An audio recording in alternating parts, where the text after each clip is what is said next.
Kita menantikan berita Nusantara.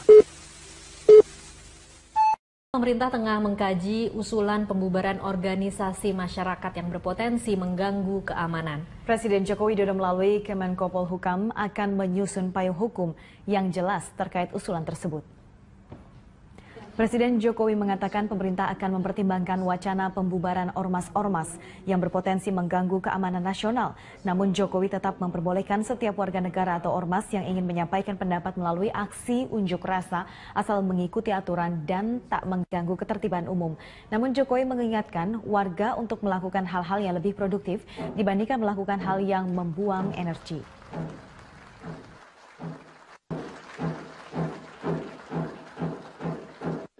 Kita ini kan hidup di negara yang berdemokrasi, di negara yang demokratis.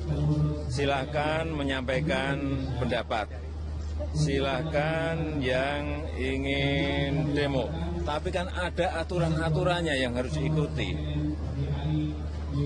Pertama, tidak mengganggu yang lain, bisa menjaga ketertiban dan keamanan kota atau negara. Kalau sudah dirasa mengganggu, nah itu yang ingin saya kira dilakukan sesuatu oleh Menko Polhukam. Jangan sampai energi kita ini habis setiap hari hanya untuk urusan-urusan yang tidak produktif. Apa akan terus kita ulang-ulang seperti ini? Tidak. Saya sampaikan ini, tidak. Pak, Jadi kalau ada gerakan-gerakan yang berpotensi mengganggu keamanan, itulah yang akan dilakukan nantinya oleh Menko Polhukam. Belum tahu akan dilakukan apa. Tapi dari sisi peraturan itu memungkinkan ya Pak? Dari sisi aturan itu memungkinkan. Lantaran mengganggunya seperti apa? Ya nanti ini yang mau dikalkulasi oleh Menko Polhukam, dilihat payung hukumnya. Ya. Berarti sudah ada ya Pak yang organisasi? Nanti ditunggu aja. Kita menantikan berita Nusantara. Pengamanan dan untuk informasi terkini dari lapangan kita akan bergabung dengan Wilson Purba. Wilson, arus lalu lintas mana saja yang akan dialihkan? Sumi, ada dua arus lalu lintas yang ditutup pada pagi hari ini, diantaranya adalah Jalan Medan Merdeka Utara dan juga Jalan Veteran. Dua jalan ini sudah ditutup sejak pukul 9 pagi tadi. Tujuannya adalah memang nanti masa akan diarahkan ke Jalan Medan Merdeka Utara ini sehingga nanti tidak ada gangguan lalu lintas pada saat terjadinya aksi unjuk rasa di kawasan Gedung Mahkamah Agung. Nah, untuk tadi penutupan jalan ini tadi sudah dilakukan sekitar pukul 9 waktu Indonesia Barat. Sementara untuk menormalkan kembali jalan ini pihak kepolisian masih belum bisa memastikan karena masih melihat situasi dan kondisi nanti pasca aksi unjuk rasa dilakukan di kawasan Gedung Mahkamah Agung. Sumi. Ya Wilson, lalu bagaimana pengamanan di sekitar Gedung Mahkamah Agung? Ya Sumi, untuk pengamanan di sekitar Gedung Mahkamah Agung ini sudah dilakukan sejak pagi tadi. Ada 2.552 personil kepolisian yang sudah berjaga di sini. 20% di antara petugas kepolisian ini ditugaskan atau ditempatkan di dalam kawasan Gedung Mahkamah Agung. Sementara 80% personil kepolisian ini ditugaskan di luar dari Gedung Mahkamah Agung. Untuk barikade juga ini sudah disiapkan sejak pukul 10 waktu Indonesia Barat tadi. Ada 3 lapis barikade. Yang pertama adalah pembatas jalan beton dan yang kedua adalah kawat duri. Sementara yang ketiga adalah mobil taktis yang sudah disiapkan juga sejak pagi hari tadi. Ada puluhan mobil taktis di sini yang sudah disiapkan. Di antaranya adalah mobil dengan barikade dan juga ada mobil untuk melemparkan air nanti untuk berjaga-jaga dan juga untuk mengamankan situasi kondisi pada saat aksi unjuk rasa nanti. Barikade ini ditempatkan jaraknya 300 meter dari Gedung Mahkamah Agung karena memang Mahkamah Agung ini posisinya berada di sebelah Istana Merdeka, artinya Mahkamah Agung ini masih dalam masuk ring 1 dari tempat pengamanan negara, sehingga perlu lagi kembali dipastikan dan juga perlu pengetatan dari keamanan untuk di kawasan ini. Untuk sampai saat ini, tadi kami juga melihat bahwa sejumlah massa sudah bersiaga menuju ke titik temu, yaitu di Masjid Istiqlal. Sejumlah massa sudah berjalan ke sana dan diperkirakan nanti akan jalan ke lokasi ini pada usai sholat Jumat. Belum diketahui, belum ada respon dari Mahkamah Agung mengenai tanggapan mereka soal tuntutan dari para ormas ini. Namun masih melihat situasi dan kondisi nanti, apakah memang Mahkamah Agung menerima perwakilan dari para pengunjuk rasa untuk mendiskusikan, untuk mencari titik tengah dari antara permintaan dari para ormas ini dan juga hukum yang sudah ditetapkan untuk dalam proses persidangan yang sedang berjalan saat ini. Sumi, kembali ke Anda di studio. Wilson. Kita menantikan berita Nusantara. Perwakilan Rakyat Republik Indonesia Amin Rais bersama sejumlah ulama alumni Gerakan 212 dan Persatuan Pekerja Muslim Indonesia atau PPMI mendatangi kantor Komnas HAM di Jalan Latu Harari, Menteng, Jakarta Pusat. Mereka mendesak Komnas HAM segera membentuk tim investigasi untuk menangani kasus dugaan kriminalisasi terhadap sejumlah ulama dan aktivis yang dilakukan aparat penegak hukum. Sejumlah tokoh agama dan aktivis seperti Amin Rais, Egy Sujana, dan Ustadz Ansufri Sambo siang tadi menemui Komisioner Komnas HAM. Kedatangan mereka kali ini untuk mendesak Komnas HAM segera membentuk tim investigasi khusus guna mengungkap adanya upaya kriminalisasi dan tuduhan makar yang dialami oleh para ulama dan aktivis yang sempat diamankan pihak kepolisian.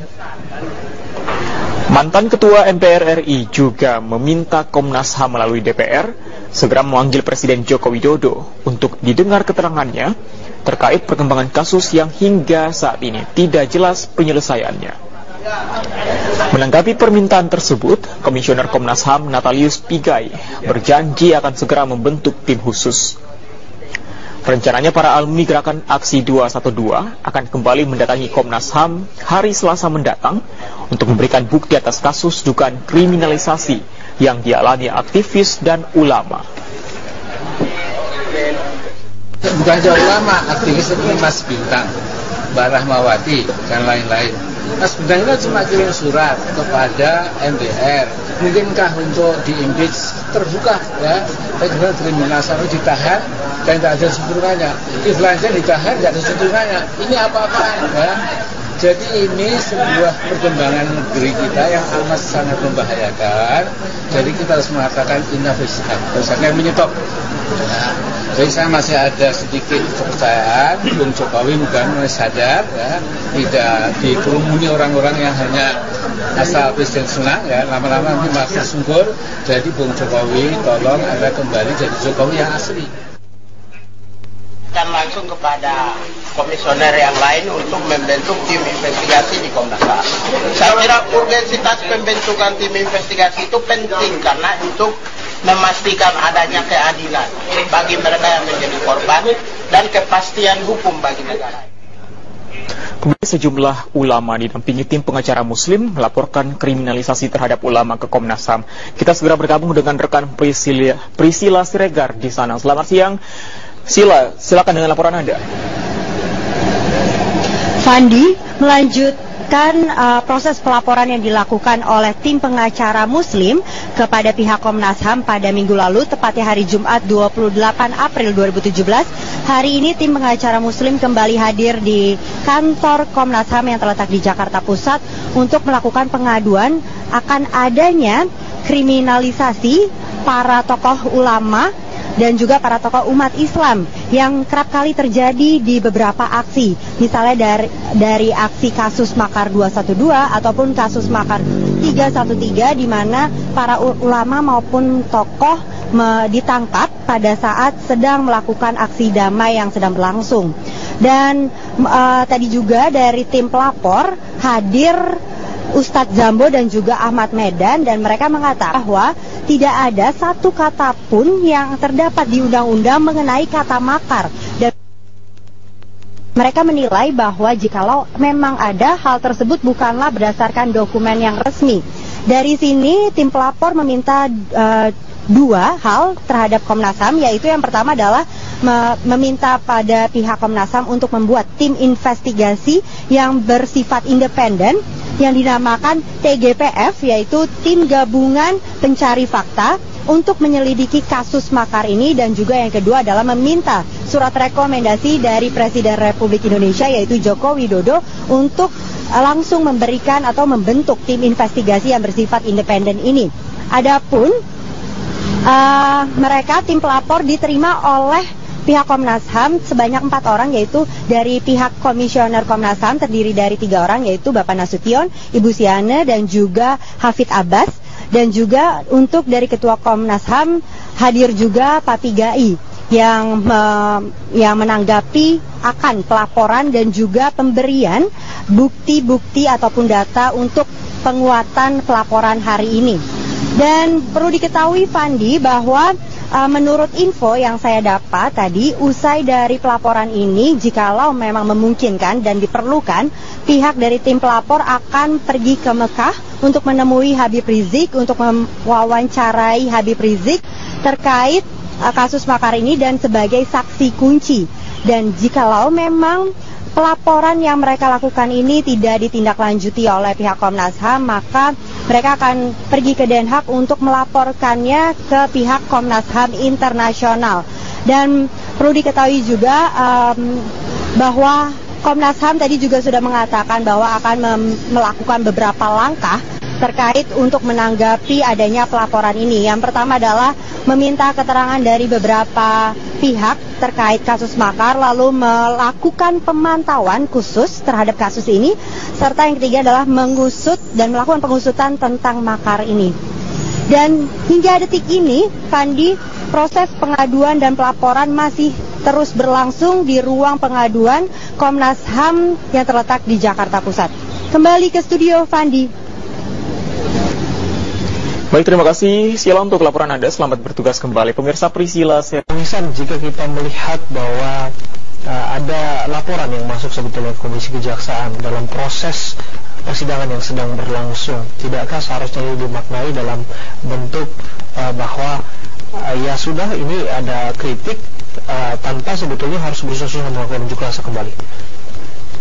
Begini, sebenarnya unjuk rasa itu sebagaimana yang saya sampaikan tadi, bahwa mengapa massa turun ke jalan dan unjuk rasa, ya, kemudian menyampaikan persoalannya di jalan, ya, ini karena tadi ada semacam timbul ketidakpercayaan dari masyarakat atau tadi public distrust terhadap kinerja atau penegak hukum, dalam hal ini jaksa. Jaksa jelas-jelas ini partisan, ya. Partisan itu artinya tidak bertindak sebagai yang seharusnya bertindak profesional sebagaimana diatur di dalam undang-undang kejaksaan. Dia mewakili negara dalam melakukan tuntutan, menuntut pelaku tindak pidana. Dan laporan itu sebetulnya kan sudah dikantongi oleh Komisi Kejaksaan. Pertanyaan berikutnya adalah, jika kemudian aksi kembali digelar, aksi 55 disebutkan tadi oleh Bahtiar Nasir selaku Ketua GNPF begitu, bagaimana bisa memisahkan ini dalam proses peradilan sehingga yang namanya trial by mob itu tidak benar-benar ada? Meskipun sebetulnya aksi unjuk rasa memang adalah hak konstitusional, namun sebagian kalangan tetap menilai bahwa itu bagian dari mob terhadap penegakan hukum. Ya, tetapi kita perlu catat juga bahwa jauh sebelum adanya masyarakat yang melaporkan ke Komisi Kejaksaan, ini kan sudah lama.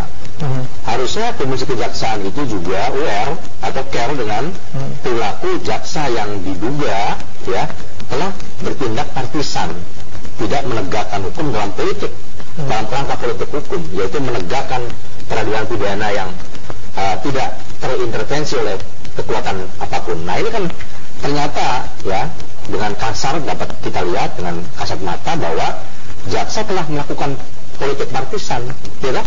Nah, dengan tidak menuntut, bahkan yang lebih parah, selain tidak menuntut maksimal, tidak menuntut berdasarkan dakwaannya, pertama tidak menuntut dengan dasar dakwaannya, kedua tidak menuntut maksimal, ketiga menuntut dengan percobaan, dan yang terakhir jaksa tidak mengajukan yang namanya replik. Nah ini kan persoalan. Kalau begini masyarakat atau negara ini siapa yang mewakili dalam rangka penegakan hukum dalam criminal justice system? Dalam KUHP kan sebetulnya replik itu juga bagian dari prerogatif dari jaksa penuntut umum, boleh dibentuk atau boleh diciptakan, dikreasikan ataupun boleh tidak sebetulnya. Dalam prinsip efisiensi peradilan kita nampaknya hal tersebut tidak masalah krusial dalam penegakan hukum ini. Tetapi kita kan harus bisa melihat juga bahwa sejak awal jaksa ini sudah mendakwa terdakwa Basuki Cahayapurnama ya dengan pasal 156A. Demikian pula alat bukti yang diajukan.